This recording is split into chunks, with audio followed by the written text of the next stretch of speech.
Être et savoir. Espace. Être et savoir, c'est la suite de l'émission. Mesdames et messieurs, si vous nous écoutez sur la radio Espace, sachez que cette émission sera rediffusée à la télévision les dimanches. Pour votre plaisir, évidemment. Monsieur Valli, deuxième sujet. On continue avec ce qu'on avait entendu hier. Ces candidatures, ces centaines de candidatures. Effectivement, on avait annoncé, oui. D'ailleurs, plus de 170 000. Oui. Pardon, c'est ça. 171 000 candidatures avaient été rejetées au compte des examens de 2021. Oui. C'est-à-dire tous les examens confondus. Oui. Et donc, on avait estimé que les autorités éducatives avaient des comptes à rendre à la population par rapport à ça. Parce que les parents d'élèves, les élèves et les encadreurs sont aujourd'hui tous ahuris. Ils sont tous babas devant ce qu'on vient de nous présenter comme résultat du premier toilettage. Même si on n'a pas compris un peu les chiffres qu'on a salués, parce qu'on Oui, a pensé non, on n'a pas d'ailleurs compris les chiffres. Hein. On n'a pas d'ailleurs compris les chiffres. On ne peut pas déclarer mais on au l'a début. salué quand même, on a dit une belle écoutez, réforme. Attendez. Moi, je pense bien que monsieur le ministre, il s'est beaucoup plus, comme on appelle, précipité pour aller au Conseil des ministres pour faire une telle déclaration. Parce que, le devoir, je le sais, mais ce qui est sûr et net, moi je pense que les listes qui sont remontées à la base, jusqu'au niveau du service des après le toilettage avec l'inspection générale de l'éducation, moi je pense qu'il faut en tenir compte. Aujourd'hui, nous avons reçu des listes. Mais chez nous, les erreurs quittent à la base. Oui, mais écoutez, moi, là où je suis, ces listes ne doivent pas quitter la base. Maintenant, les chiffres là, si vous regardez, les chiffres qui doivent arriver au ministère. Les chiffres dont nous parlons aujourd'hui, quand nous parlons de ces chiffres-là, c'est-à-dire c'est des chiffres qui sont pratiquement focalisés sur le baccalauréat unique. D'accord. Parce que si vous prenez la gamme d'entrée en septième année, moi je ne vois pas de rejet au niveau de l'entrée en septième année. Au brevet c'est pareil. Non, le brevet c'est peu. Le brevet c'est peu. Je vous dis. Parce que les vraies affaires se font au niveau du baccalauréat, monsieur, vous le savez. Tout le monde veut entrer à l'université. Si vous prenez, comme on appelle ce chiffre-là, vous comparez avec le taux, le nombre de candidats que nous devons avoir au niveau de l'entrée en septième année, au niveau du brevet et au niveau du baccalauréat. Je pense bien que le grand nombre va se retrouver au niveau du baccalauréat. Mais c'est ça qu'il n'a pas d'ailleurs. Il est en ligne avec nous. On va aller sur le terrain. On va appeler un responsable du système éducatif. Celui-ci, il est le DCE, donc le directeur communal de l'éducation de Kaloum. C'est M. Ibrahima Yatara. On l'appelle communément Docta. Il est au téléphone. Donc, M. Yatara, bonsoir. Bonsoir. Merci d'accepter notre invitation. On vous a interpellé aujourd'hui sur un sujet bien précis. Monsieur Valli, la première question. Effectivement. Monsieur Yatara, bonsoir. Voilà. Donc, on voulait savoir quelles sont les actions que votre département est en train de mener aujourd'hui par rapport au rejet des différentes candidatures. Quel est le travail que vous faites aujourd'hui? Ce n'est pas un rejet en tant que tel.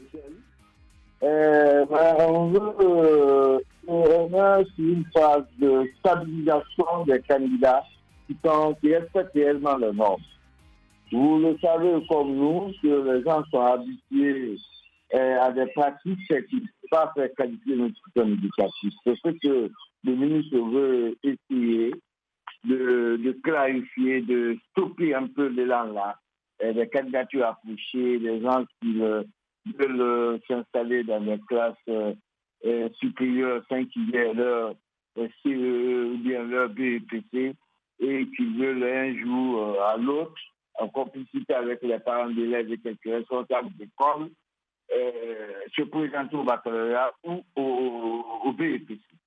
Ce pratique-là, c'est pourquoi c'est le chiffre, il a énoncé un chiffre, mais qui n'est pas défini. D'accord. Monsieur Yatara, justement, en parlant de chiffres, moi j'ai envie de comprendre. Au niveau de Kaloum, quel est le nombre de candidatures que vous avez proposées? Parce que ce n'est pas encore validé. Quel est le nombre de candidatures que vous avez proposées et quelles sont les candidatures qui ont été rejetées? Il y a des situations que nous sommes en train de remonter. Ces rubriques-là, par exemple, le nombre de établissements présentant des candidats chez nous au baccalauréat est au nombre de 6. Et puis le nombre de établissements qui sont photographiés, le nombre de établissements qui ont réellement pris leurs photos et dont les dossiers sont à jour, on est en train de les remonter au fur et à mesure pour que tout soit clair, pour mieux fixer maintenant la date des examens. Oui, on veut juste faire une comparaison parce que le ministère, lui, a rejeté 2 fois. Pour une première fois, c'était plus de 20 000 candidatures rejetées, mais maintenant, ça fait 171 000 candidatures. Ça suppose que vos chiffres à Kaloum, puisque le ministère se trouve justement à Kaloum, vous avez des chiffres. Quels sont, à ce jour d'aujourd'hui, quels sont les chiffres que vous avez remontés et quels sont les chiffres qui ont été validés? À ma connaissance, on a des cas de doublons. On n'a pas ces cas de rejet là d'abord. Mais attention, on n'a pas fini. Ils sont en train chaque fois de nous poser des questions. Des renseignements, il y a des tableaux qu'on nous envoie pour renseigne jusqu'à ce que les chiffres soient totalement stabilisés. Aujourd'hui, c'est combien les chiffres, M. Yattara? Aujourd'hui, c'est combien les chiffres? Par exemple, quand je prends notre candidat, c'est une petite commune. Pour le BEPC, nous, par exemple, on a 1350. Pour le BEPC, 1334. Et pour le CE, 1383 à date. Donc, et pour le baccalauréat? Et pour le baccalauréat? Pour le baccalauréat, c'est 1350. Vous avez vu, c'est des chiffres, bon. Pour Kaloum, on ne peut pas avoir comparativement au taux global. Monsieur Yattara, oui. Moi je voudrais savoir si parmi vos candidats, par exemple, qui veulent postuler pour le baccalauréat, est-ce que vous pouvez nous dire avec sûreté que, en fait, vous n'avez que des cas de doublons, vous n'avez pas des cas, comment est-ce que je vais dire, des sessions rapprochées ou bien des gens qui ont des problèmes, des faux diplômes ou des gens qui ont des problèmes au BEPC? Non, mais mon frère, il y aura toujours ces cas qui sont toilettés au fur et à mesure. Ils sont toilettés au fur et à mesure. Notre degré de toilettage au niveau du baccalauréat en ce moment, on est à 88,15%. 88,15%. On n'a pas fini de toiletter. Pour le BEPC, on a 90,20%. Le CE, on a 83,86%. Allô, M. Yattara, voilà, oui. S'il vous plaît, en termes de responsabilité, à quel niveau situez-vous la responsabilité de cette vague de rejet? Pourquoi est-ce que tous ces mauvais dossiers sont remontés là? À qui? Non, mais ça, c'est un travail intellectuel. Il y a tout le temps des erreurs sur les noms, il y a des erreurs sur les sections. Monsieur Yattara, on ne dit pas que c'est vous, mais on connaît un tout petit peu la pratique. Les DCE, notamment, sont le centre, comme nous l'avons dit dans notre émission, où se fait les négociations. La plus grosse mafia s'organise dans les DCE, notamment. Non, dans les DCE, c'est comme ça se passe, au fait. On sait que les écoles partent négocier au niveau de la DCE, généralement. Non, vous n'avez pas la bonne information. C'est quoi la bonne information, M. Yattara? C'est des autres DCE, pas à Kaloum. Avec le chiffre qu'on a, on ne peut pas m'avouer. C'est le chiffre minime. Comparativement à des DCE des autres communes. Et chez nous, la pratique là ne passe pas chez nous. Voilà, justement, M. Yattara, on n'a pas dit que c'est la DCE de Kaloum. On a dit, comme M. Vali l'a dit tout à l'heure, à quel niveau pourriez-vous situer la responsabilité vis-à-vis de tout ce qui se passe? Parce qu'il faut reconnaître que quand même, si les écoles ne sont pas habilitées à filtrer, s'il vous plaît, si les écoles ne sont pas habilitées... Les parents d'élèves, les enseignants... C'est trop fascinant, les parents d'élèves. Oui, mais je ne peux pas comprendre que, en fait, les parents d'élèves ne sont pas capables de filtrer les diplômes quand même. Les établissements, d'autres établissements n'ont pas la compétence de le faire. Mais pourtant, à la DCE, là-bas, on filtre. On sait que ce diplôme-là, il est faux. On sait que cet enfant n'a pas eu le brevet. Pourtant, cet enfant se retrouve sur la liste nationale des examens. Je ne peux pas le comprendre. Non, mais ce que vous devez comprendre, si un parent d'élève suit réellement son enfant, le parent d'élève sait si son enfant a eu son brevet ou n'a pas eu. Mais comment expliquez-vous le fait qu'il y a certains responsables d'établissement, avec la complicité de certains cadres des DCE, prennent les listes, les noms des enfants et mettent sur la liste des admis, parce que ça se fait quand même. Ils prennent le nom des enfants et mettent sur la liste des admis, ou bien. Et des fois, les parents même ne sont pas au courant que les enfants n'ont pas eu le BEPC. On va écouter le directeur, madame, s'il vous plaît. Allez-y donc, directeur. Oui. Je vous dis, la complicité, ça se trouve généralement au niveau des parents d'élèves. Quand vous savez que ton enfant n'a pas eu son BEPC, comment vous pouvez aller comme, par exemple, un enseignant, ou bien généralement dans les écoles privées, pour lui permettre de s'installer au niveau des classes supérieures, et quand il va juste au niveau terminal, tu dis de se présenter. Et quand tu le fais, vous êtes complice. C'est ce toilettage-là, c'est la moralisation-là que le département... Je suis totalement d'accord avec vous, directeur. Moi, je suis d'accord avec vous. Moi, je suis d'accord avec vous. Ça, c'est la responsabilité des parents d'élèves. Mais directeur... Vous cautionnez, vous entrez en complicité avec les élèves ou bien avec certains encadreurs. C'est ce cas-là que les gens sont en train de diffuser. D'accord. Directeur, moi je suis en train... Je disais que j'étais d'accord avec vous. C'est à ce niveau, je vais vous poser la question suivante. Dans le système, dans le système d'organisation des examens, quel est le rôle que joue la DCE? La DCE a un service technique qu'on appelle celui d'examen. Nous cherchons à travers les écoles. Les écoles nous remontent les données. Nous aussi, nous remontons ces données au niveau du service examen. Service examen examine ces dossiers. Si ces dossiers ne sont pas conformes à leur base de données, ils renvoient. Et celui de l'examen, ils renvoient ces noms-là qui ne sont pas dans les normes, dans les écoles. Parce que nous, on ne peut pas nous asseoir au niveau des dossiers et inventer les noms. Donc, si je comprends bien, la DCE, c'est la dernière ligne droite entre les écoles et le service examen national, c'est ça? Le service examen national à travers la cellule d'examen. Ça veut dire que ce sont les services examens.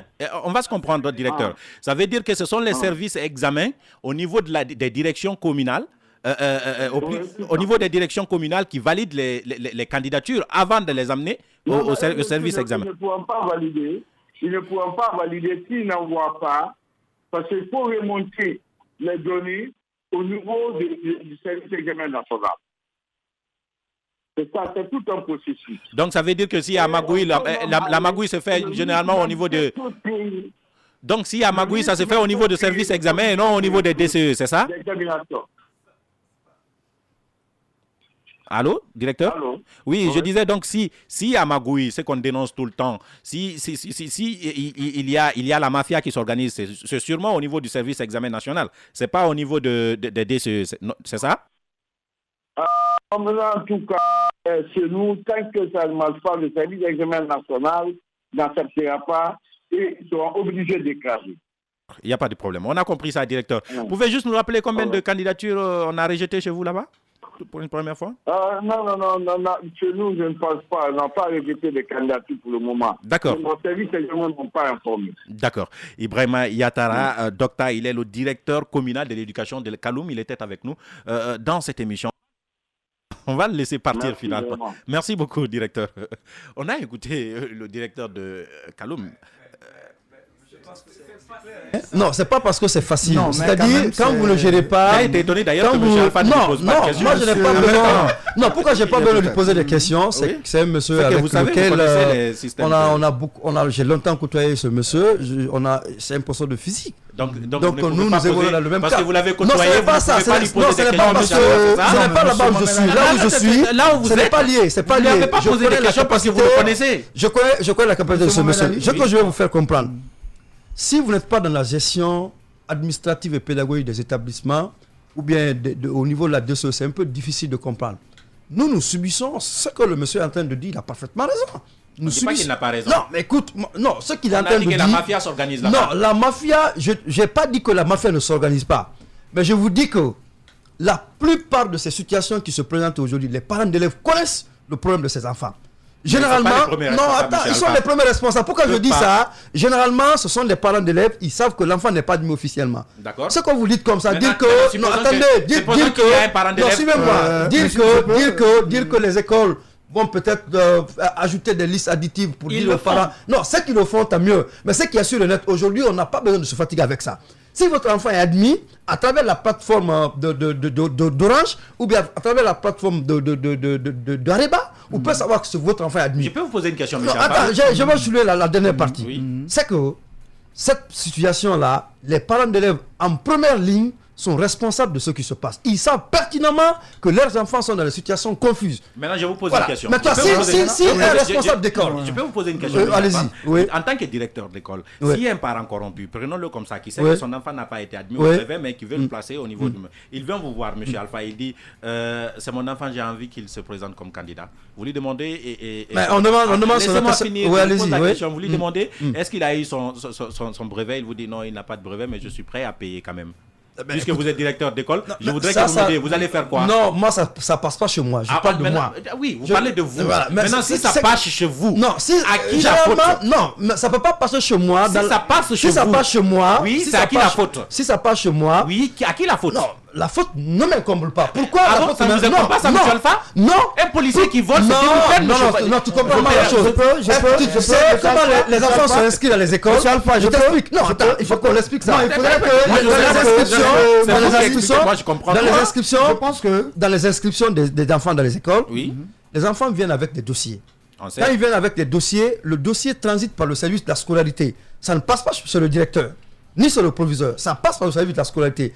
Si dirige le directeur et le proviseur, ils sont au courant. On peut se suivre. Non, vous ne pouvez pas dire que ça passe par là. Ceux qui sont responsables, on leur fait des comptes. Je pense bien que si je te parle du fonctionnement des établissements d'enseignement. Je sais, on parle de la même chose. Dans ce fonctionnement, il y a une ligne à suivre. C'est-à-dire, un élève ne peut pas s'inscrire aujourd'hui, directement, on vient dire, bon écoutez, voilà, on vient déposer le dossier sur le directeur. C'est pas quoi. Il y a une chaîne à suivre. Dans les écoles, il y a ce qu'on appelle le suivi des cheminements. Le suivi de cheminement s'occupe de ça. Quand il y a un problème, c'est au suivi de cheminement de voir réellement est-ce que cet enfant-là est dans le ou pas. Monsieur Alpha, moi je pense que la dernière fois on l'a dit ici, c'est une chaîne de responsabilité. De responsabilité, je suis d'accord. La principale responsabilité, moi je l'attribue au département. Je viens. La première strate de responsabilité. Réservez votre analyse parce qu'on a l'inspecteur de Mamou en classe. On va manquer de temps pour essayer de le prendre. Bon, ce qui se passe quand même à Mamoun, c'est moi je respecte et je salue parce que à Mamoun, l'inspecteur, lui, il s'en est occupé lui-même de ces différentes écoles. On va l'écouter, on va analyser ça ensemble. Inspecteur, bonsoir. Bonsoir, monsieur. Inspecteur Mansari, donc vous êtes l'inspecteur régional de l'éducation de Mamou. Récemment, on a vu une activité que vous avez initiée à l'endroit des écoles, c'est par rapport aux candidats, si on peut les appeler aux faux candidats de Mamou. Qu'en est-il? Voilà, souvent c'est ce qui me fait revenir sur les antennes. Moi, je n'ai pas eu un problème avec les candidats, mais j'ai une mission de contrôle de la régularité des inscriptions des élèves sur la liste des candidats. Bon, et le critère pour qu'on soit candidat, il faut être détenteur, candidat au baccalauréat, il faut être détenteur du diplôme de BEPC. Être admis de la 12e pour la terminale. C'est ce que je contrôle. Quand on me remonte les listes, c'est ce que je contrôle. Alors, suite à votre contrôle récemment à Mamou, qu'en est-il? Quelle est la situation au niveau de Mamou? Quand j'ai contrôlé, tous ceux qui n'ont pas le vrai diplôme, ceux qui n'ont pas le vrai diplôme, j'enlève leur nom sur la liste des candidats. On ne peut pas être candidat au bac quand on n'a pas le BEPC. Tous ceux qui n'ont pas la moyenne de passage de la 12e en terminale ne peuvent pas être inscrits sur la liste des candidats. Ce sont ces noms que j'ai enlevés. Maintenant, ce qui est resté, c'est effectivement les candidats. C'est cette liste que j'ai envoyée à Conakry. Et tous ont bénéficié de leur code de photo. Voilà, monsieur le directeur. Voilà. Monsieur l'inspecteur, s'il vous plaît. Voilà, j'aimerais savoir, avez-vous reçu des instructions spéciales par rapport à ce contrôle? Parce qu'on constate que vous êtes l'une des rares personnes à avoir fait ce vrai travail de toilettage des candidatures. Avoir fait son travail simplement, parce que c'est ça sa mission. J'ai l'habitude de le faire.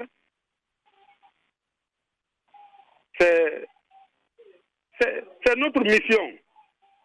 C'est l'une des missions des inspecteurs. Allô? Oui, allô, on vous écoute. Donc il n'y a pas eu... Voilà, c'est l'une des missions des inspecteurs. Oui. On n'a pas besoin de recevoir les ordres pour faire ça. D'accord. Monsieur Cheikh. Il faut éviter seulement de faire du tort aux enfants. Mon inspecteur, quand vous avez constaté qu'il y avait des noms qui sont venus qui ne devaient pas faire le bac, ça venait d'où? Ça venait des écoles ou ça venait d'où? Ça venait des écoles et notamment des écoles privées. Ces directeurs des écoles privées, est-ce qu'ils étaient conscients qu'ils ont présenté des enfants qui avaient des faux diplômes? Monsieur, mon approche, je dis, c'est que oui. je convoque le chef de l'établissement. Il vient avec l'élève et le faux diplôme, avec le parent. Comme nous, les inspections ont la chance d'avoir tous les résultats nationaux, l'intéressé dit qu'il a eu le brevet à Conakry avec la signature de la DEV. Il me dit son PV. Nous interrogeons l'ordinateur. Le PV nous sort effectivement le même prénom et nom. Mais la contradiction, c'est au niveau de la filiation. Le vrai détenteur du BPC à Conakry, sa filiation est différente de la filiation qui est sur le faux diplôme. Et tout ça, ça se fait devant l'élève. Hein? Et s'il insiste, j'appelle la DEV de Conakry, je lui donne le PV, je lui dis de me donner le prénom et nom et la filiation qui correspond au PV. C'est quand on a fini de tout faire ça. Oui, inspecteur. Dernière question. Hein, je voudrais savoir, vu après cet entretien-là, est-ce que vous vous êtes permis de pousser un peu plus loin pour savoir réellement, par exemple, comment il s'est procuré ce document, qui le lui a donné et comment la procédure s'est faite, quoi? Voilà, le temps manquait parce que les gens ont fait exprès retarder les listes au moment où le ministre pressait pour qu'on dépose les listes. C'est pourquoi on a dénoncé de la mafia. Écoutez, j'ai envoyé les listes avant le contrôle, mais j'ai appelé le service examen. Je dis, je vous ai envoyé, mais je suis sur un travail. Il y a un travail en cours. Je vais vous envoyer les résultats après.